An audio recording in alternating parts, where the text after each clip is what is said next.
Hello, everybody. So I realized I haven't actually posted about teaching in a while. So this one's gonna be mostly just about teaching and some questions you guys have asked and some stuff I kind of want to talk about myself. So let's get started. The first question I've gotten is about the process, so I'll go over this real quick, even though I kind of already have a video about this, but I'm so nice that I will help you, whoever you are, answer your question. So, first question is, how long is the process? So the process to teach, you need to start applying hella crazy, oh my freaking god, early. In fact, like if you want to teach in the fall, for example, get here in around September, you need to apply for your federal background check now. Do it now. Like, pause the video, go get yourself fingerprinted, go to the you know, I don't know, go to the police station, get fingerprinted, go online, find the form, send it in, because otherwise you're going to be screwed. But the rest of it, it's a fairly long process getting all your documents, but actually getting hired is really fast. Once I actually sent in my documents to my recruiter, I had a job within a week or two. I mean, it was insane. I had an interview, I had another couple of interviews, and I ended up actually going with the school that I first interviewed with, and I am still very, very pleased with the school that I've been placed at. And yeah, so the actual, like, once you start interviewing schools, can be really, really fast, depending on how super crazy, oh my god, awesome you are. Like,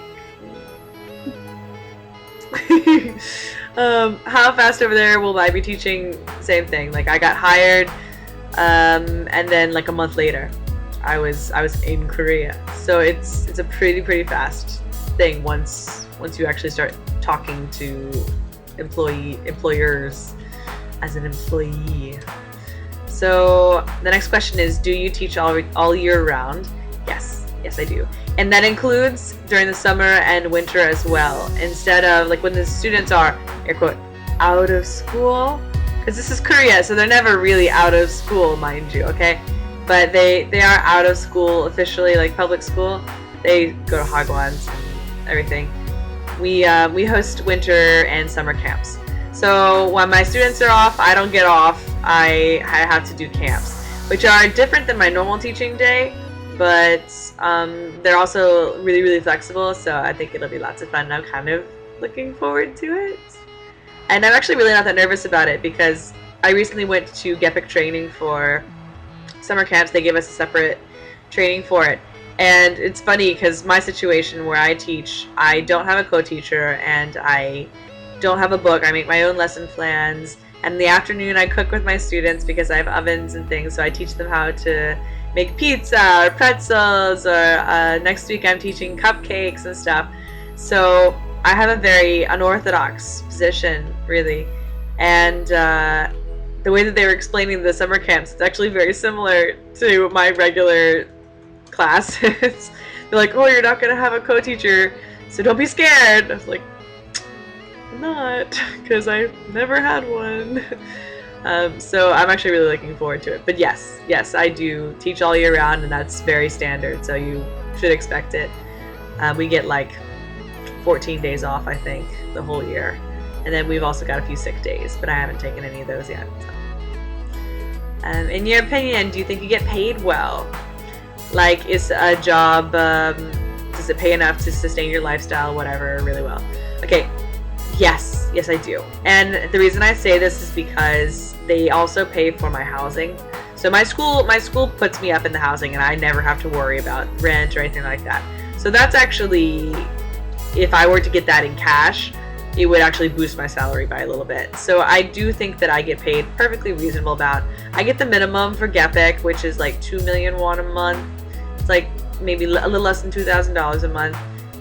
But for me, that's really not that bad. I come from a college background. I'm used to living on $3,000 a semester, so this is nice. I can go out on the weekends. I can eat out with friends, because eating out here is really cheap on top of that. So I'm actually very, very pleased. I think in the future I'd like to make a little bit more, but considering this is my first year here, I don't really need much, and I'm not a huge shopper. I'm pretty frugal. So I think as long as you budget and you're reasonable, you can actually save money pretty easily while you're here. Pay off student loans or whatever. If you're wanting to pay off loans and stuff, this is actually a really good position for you. I was wondering what the students in Korea are like. Let's see. Okay, it depends on the student. I have lots of different levels in my classes, so I might have one student whose English is exceptional, like studied abroad, and I'll have another student who barely knows his ABCs. So it's complicated, but the students overall, I think once you find something that's interesting and try and engage them that way, they do respond. It's interesting because I've learned that teaching is very similar to what I think parenting will be like. You have to there's a fine line between respect and being fun. So you want to be both. You want to be respected, but also a fun teacher. And it is a fine line. If you're too fun, they're going to walk all over you and ignore you. But if you are too stern, then they're going to, well, quite frankly, they might still ignore you, and they might make fun of you behind your back.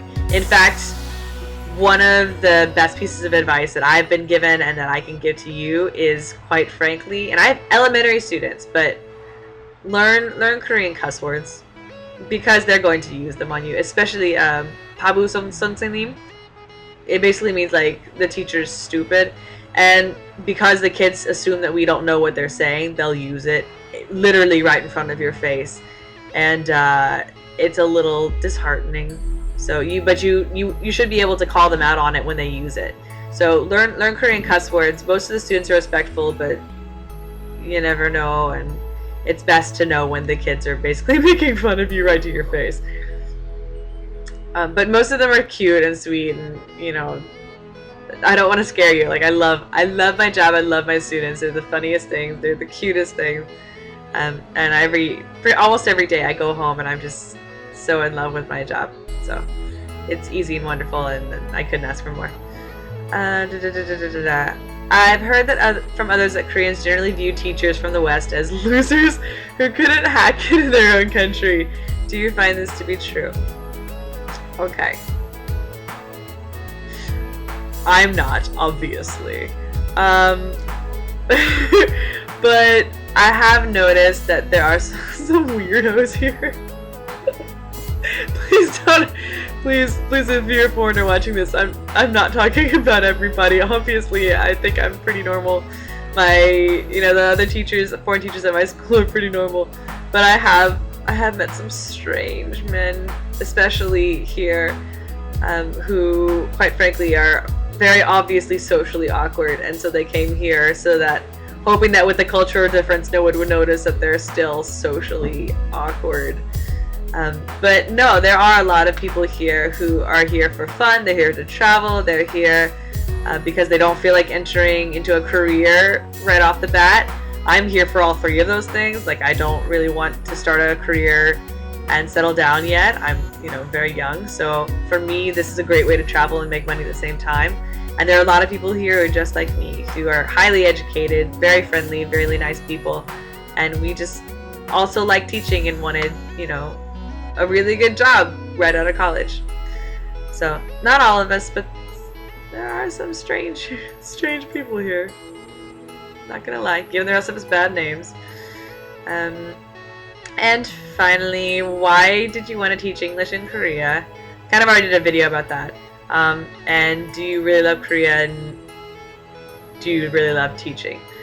Yes. Yes. To all of it. I love Korea. I love teaching. I love children. I love cooking. Like, I just freaking love my job. I wake up every morning and I throw open my curtains, which you can see behind me, and I just do like this weird little goofy happy dance to be here, because I love it here. You can walk everywhere. The food is delicious and healthy. People are so kind and sweet. My students, for the most part, are adorable. So I love teaching. I love responding. I love asking them what they want me to teach them. I just think it's all really, really wonderful. So if you like kids, if you want to try teaching, I definitely suggest doing this. I substitute taught beforehand as well, which kind of really helped me. So I kind of knew already that I like teaching and I like children. But I love it here, and I love teaching, and I wouldn't trade it for the world. But that's just for me. Teaching's not for everybody. There are plenty of people here who are miserable, and it also depends on your school. So just choose your school wisely. Take your time with the process, and good luck. I'm sure you'll do wonderfully and be super happy. And if not, then you can do a midnight run. Yeah, I don't suggest doing that. That's when you like leave in the middle of the night and ditch your school. It's kind of horrible, actually. I'd never do that. But yeah, so you could do that. So anyway, no idea what I'm gonna do next time, but I will see you guys later. Bye.